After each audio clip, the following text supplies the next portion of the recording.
प्रदेश के चुनाव के गर्मी निकालने की धमकी देने वाले बाबा जी के नेता पहले ही चरण के मतदान में ठंडे पड़ गए और पहले ही चरण में बीजेपी का मौसम खराब हो गया। अब 10 मार्च के बाद एक रंग की बहार लाने की बात करने वाले उठ जाएंगे। ये बात समाजवादी पार्टी के राष्ट्रीय अध्यक्ष पूर्व मुख्यमंत्री अखिलेश यादव ने शाहजहांपुर में आयोजित एक जनसभा में कही। वहाँ शाहजहांपुर में सपा प्रत्याशी रोशन लाल वर्मा, राजेश यादव, तनवीर खान, उपेंद्र सिंह, राजेश वर्मा व नीरज कुशवाहा मौर्य के समर्थन में आयोजित एक जनसभा में बोल रहे थे। मंच पर पहुंचते ही जिला अध्यक्ष तनवीर खान, सपा नेता जयेश प्रसाद व सभी प्रत्याशियों ने राष्ट्रीय अध्यक्ष का गर्मजोशी से स्वागत किया। परिवार वालों की जिम्मेदारियां क्या होती हैं, ये परिवार वाले ही जानते हैं। परिवार वाले अपने दायित्व को निभाना जानते हैं।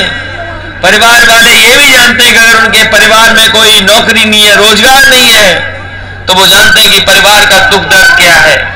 अगर महंगाई बढ़ जाए, सामान महंगा हो जाए, तो परिवार वाले महंगाई की मार जानते हैं। लेकिन जिनके परिवार नहीं होते हैं, जो परिवार वाले नहीं हैं, वो परिवार वालों का दुख दर्द नहीं समझ सकते हैं। इसलिए जहां ये भाईचारा बनाम भारतीय जनता पार्टी चुनाव है, वहीं परिवार वाले बनाम भारतीय जनता पार्टी का चुनाव होने जा रहा है। इसलिए हम आपसे कहना चाहते हैं, चाहे व्यवस्था बनाने की बात रही हो, समाजवादी लोगों ने व्यवस्था बनाने का काम किया है। अगर पुलिस के सुधार के लिए 100 नंबर चलानी पड़ी थी, तो 100 नंबर वाली गाड़ी चलाने का काम किया। हमारे बाबा मुख्यमंत्री ने उसका नंबर बदल दिया, 100 का 112 कर दिया। न टायर बदला, न रंग बदला, न कुछ बदला। और जब से 100 नंबर 112 हुई है, उत्तर प्रदेश की पुलिस भी कबाड़ा हो गई है। जब 100 नंबर था तो पुलिस अच्छी थी, लेकिन जब से 112 हुई है तो पुलिस भी कबाड़ा हो गई है। अगर किसी ने सुविधा दी थी 100 नंबर वाली, तो समाजवादियों ने दी। ये जो सड़कों पे एम्बुलेंस घूम रही है, ये समाजवादियों ने दी है। अगर हमें गरीबों की मदद के लिए, कानून व्यवस्था को सुधारने के लिए, अगर 100 नंबर की गाड़ी जो आज 112 है, अगर दुगनी भी करनी पड़ेगी, एम्बुलेंस को दुगना करना पड़ेगा, तो गरीबों की मदद के लिए 100 नंबर भी और एम्बुलेंस भी दुगनी करने का काम करें। ये बातें हैं, बहुत सारे मुद्दे हैं जो मैं कह सकता हूं। इधर भारतीय जनता पार्टी के लोगों की भाषा बदल गई है, इधर भारतीय जनता पार्टी के लोगों की भाषा बदल गई है। वो कभी कहते हैं अपराधी, कभी माफिया, कभी कुछ। कभी सोचा है आपने कि बाबा मुख्यमंत्री माफिया, गुंडों, बदमाशों का नाम क्यों लेते हैं? सोचो कभी कि इतना क्यों बोल रहे हैं? वो इसलिए बोलते हैं, जब वो सुबह उठते हैं और जब शीशे को देखते हैं, तो शीशे में कोई उन्हें दिखाई देता है, और जैसे ही उन्हें दिखाई देता है, वो जनसभा में पहुंच जाते हैं कि उत्तर प्रदेश से माफिया हटाने हैं, बदमाश हटाने हैं, गुंडागर्दी हटानी है। इसलिए हमें आपको इस चुनाव में पूरी ईमानदारी से फैसला लेना है। एक तरफ वो लोग हैं जो झूठ बोल रहे हैं, लगातार 5 साल अन्याय किया है। हमारे किसान भाई जानते होंगे, जब 3 काले कानून लागू हुए, हमारे किसानों ने लड़ाई लड़ने का काम किया। लगातार 1 साल से ज्यादा धरने पर बैठे, सरकार ने अन्याय किया, कीलें लगाई, बोर्डर लगाए, मुकदमे लगाए, लेकिन हमारे किसान पीछे नहीं हटे। अंतोगतवा सरकार को पीछे हटना पड़ा और तीनों काले कानून वापस हो गए। इसलिए मैं कहना चाहता हूं, आज किसान दुखी है, नाराज है। ये किसान जो है वो एकजुट है, और एकजुटता आपने देखी पहले चरण में, जहां किसानों ने अपने मान सम्मान का चुनाव समझा। 750 से ज्यादा किसान शहीद हो गए, कोई मदद सरकार ने नहीं की। अगर उत्तर प्रदेश के किसान शहीद हुए थे, तो मदद करने के लिए कोई आगे आया, तो समाजवादी लोग मदद करने के लिए आगे आए। अभी तय किया है, जो किसान शहीद हुए हैं उनकी याद में किसान स्मारक बनाया जाएगा, और साथ ही साथ जो 700 किसान शहीद हुए हैं उनके परिवार के लोगों को 25 लाख रुपए से मदद करने का काम समाजवादी लोग करेंगे। अपने संबोधन में बीजेपी को निशाने पर लेते हुए राष्ट्रीय अध्यक्ष ने कहा, जो बाबा सबकी गर्मी निकालने की बात कर रहे थे, इनके नेताओं की स्वयं की गर्मी पहले ही चरण के मतदान में निकल गई, सब ठंडे पड़ गए। उन्होंने कहा कि बाबा माफिया क्यों करते, इसके पीछे का कारण है, जब वह सुबह सो कर उठते तो शीशे के सामने स्वयं को अकेला पाते और फिर दिन भर वही चिल्लाते। हमारा किसान अपने मान सम्मान का चुनाव समझ रहा है, और ये भारतीय जनता पार्टी के लोग, ये भारतीय जनता पार्टी के प्रत्याशी अगर कान पकड़ करके 700 बार भी उठक बैठक लगाएंगे तब भी ये किसान उन्हें माफ करने वाले नहीं है। इस चुनाव में उनको सबक सिखाने का काम करेंगे। इसलिए मैं आपसे कहने आया हूं, हमारे बाबा मुख्यमंत्री लखनऊ में बैठ करके मोबाइल और स्मार्टफोन बांट रहे थे।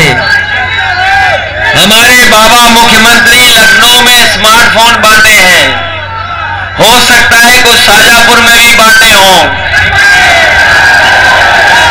ये जो स्मार्टफोन दिखाई दे रहे हैं कहीं बाबा मुख्यमंत्री वाले तो नहीं हैं? वो लैपटॉप भी बांट रहे थे, किसी को नहीं मिला। वो 5 साल पता नहीं कौन सी टैबलेट देते रहे, किसी को टैबलेट तक नहीं मिली। और सोचिए बाबा जी क्यों नहीं बांटते हैं लैपटॉप? क्योंकि बाबा मुख्यमंत्री चलाना नहीं जानते। अरे लैपटॉप चलाना भूल जाओ, हमारे गांव के ये नौजवान जो नीली जींस पहन के रहते हैं, ये तक तो चलाना सीख गए स्मार्टफोन। अगली बार नौजवानों से कहेंगे हमारे बाबा मुख्यमंत्री जी को सिखा देना, उन्हें चलाना नहीं आता।